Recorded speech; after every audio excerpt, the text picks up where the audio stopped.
Reading complete text of the story The Model Millionaire by Oscar Wilde. Unless one is wealthy, there is no use in being a charming fellow.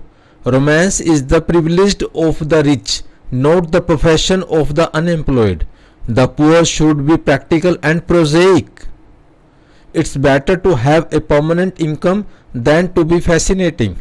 These are the great truths of modern life which Huey Erskine never realized.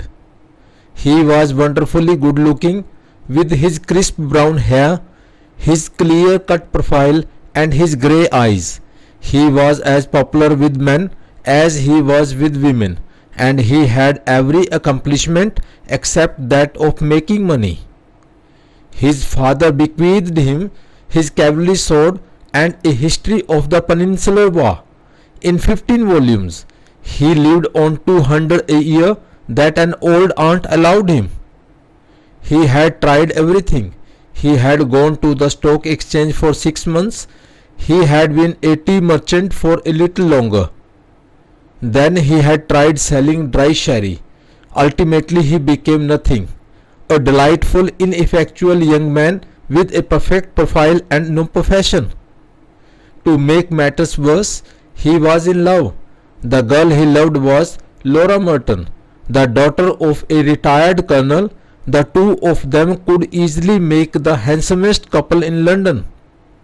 Laura adored him. The colonel was very fond of Huey, but would not hear of any engagement. "Come to me, my boy, when you have got £10,000 of your own, and we will see about it," he used to say, and Huey looked very glum on those days and had to go to Laura for consolation. One morning, as he was on his way to Holland Park, where the Mertons lived, he dropped in to see a great friend of his, Alan Trevor. Trevor was a painter. He was a strange, rough fellow with a freckled face and a red, ragged beard. However, when he took up the brush, he was a real master, and his pictures were eagerly sought after. He had been very much attracted by Huey at first on account of his personal charm. However, after he got to know Huey better, he liked him quite as much for his bright, buoyant spirits and his generous, reckless nature, and had given him the permanent to his studio. When Huey came into the studio, he found Trevor putting the finished touches to a wonderful life-size picture of a beggar man. The beggar himself was standing on a raised platform in a corner of the studio. He was a wizened old man with a face like wrinkled parchment and a most piteous expression. Over his shoulders was falling a coarse brown cloak, all tears and tatters. His thick boots were patched and cobbled, and with one hand he leant on a rough stick, while with the other he held out his battered hat for arms. "What an amazing model!" whispered Hughes as he shook hands with his friend. "An amazing model?" shouted Trevor at the top of his voice. "I should think so.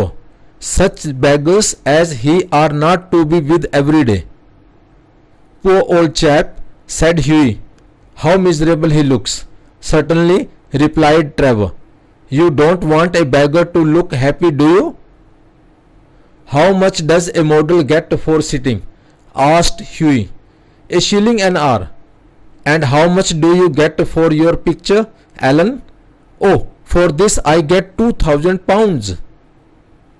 "Well, I think the model should have a share," cried Huey, laughing. "They work quite as hard as you do." "Nonsense, nonsense. Why, look at the trouble of laying on the paint alone and standing all day long at one's easel." "It's all very well, Huey, for you to talk, but I assure you that there are moments when art almost attains to the dignity of manual labor. But you mustn't chatter. I am very busy." After some time, the servant came in and told Trevor that the frame maker wanted to speak to him. "Don't run away, Huey," he said as he went out. "I will be back in a moment."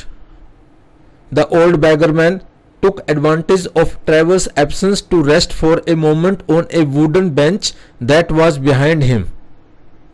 He looked so forlorn and wretched that Huey could not help pitying him and felt in his pocket to see what money he had. All he could find was a sovereign and some coppers. Poor old fellow, he thought to himself, he wants it more than I do.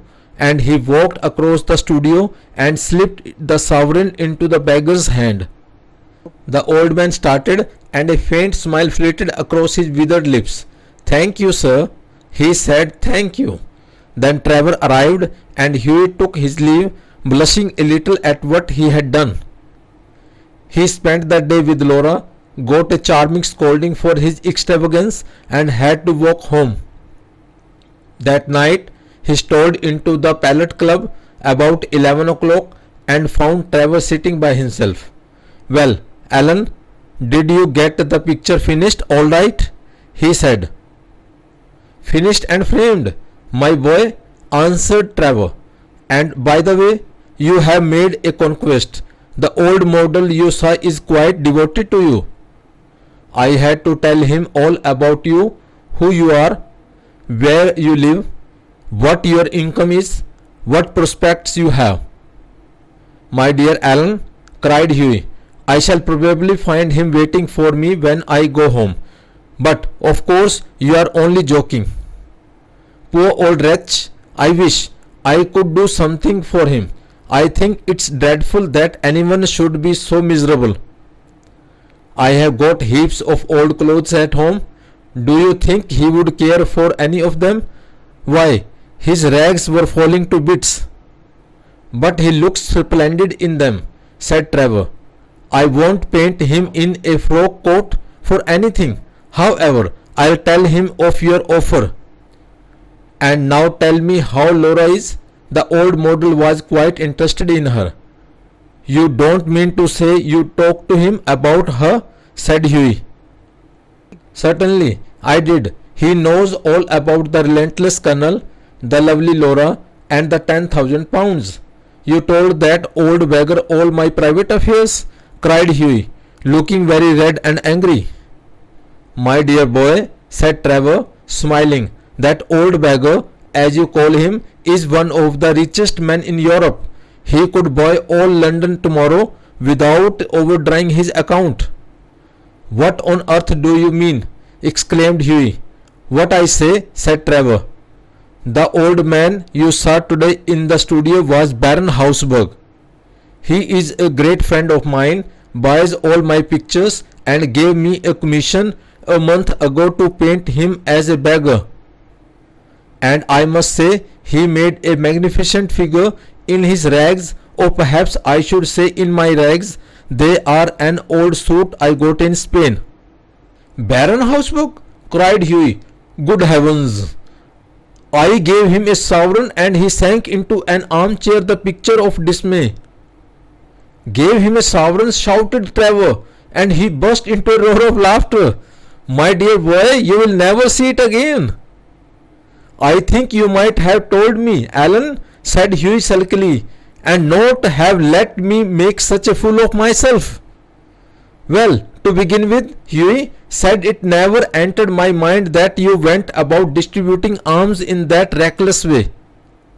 Besides, the fact is that I really was not at home today to anyone, and when you came in I didn't know whether Hausberg would like this mentioned. You know he wasn't in full dress." "What a duffer he must think me," said Huey. "Not at all. He was in the highest spirits after you left, kept chuckling to himself and rubbing his old wrinkled hands together. I couldn't make out why he was so interested to know all about you, but I see it all now. He'll invest your sovereign for you, Huey, pay you the interest every 6 months, and have a capital story to tell after dinner." "I'm an unlucky devil," growled Huey. "The best thing I can do is to go to bed, and my dear Alan, you mustn't tell anyone." Huey walked home, feeling very unhappy and leaving Alan Trevor in fits of laughter. The next morning, as he went at breakfast, the servant brought him up a card on which was written, "Monsieur Gustave Nodin, messenger from Baron Hausberg." I suppose he has come for an apology, said Hughie to himself, and he told the servant to show the visitor up. An old gentleman with gold spectacles and grey hair came into the room and said, "Have I the honour of addressing Monsieur Erskine?" Hughie bowed. "I have come from Baron Hausberg," he continued. "The Baron." "I beg, sir, that you will offer him my sincerest apologies," stammered Hughie. "The Baron," said the old gentleman with a smile, "has commissioned me to bring you this letter," and he extended a sealed envelope. On the outside was written, "A wedding present to Hugh Erskine and Laura Merton from an old beggar," and inside was a cheque for £10,000. When they were married, Alan Trevor was the best man, and the Baron made a speech at the wedding breakfast. "Millionaire models," remarked Alan, "are rare enough, but model millionaires are rarer still." Thank you. Please like, subscribe and comment.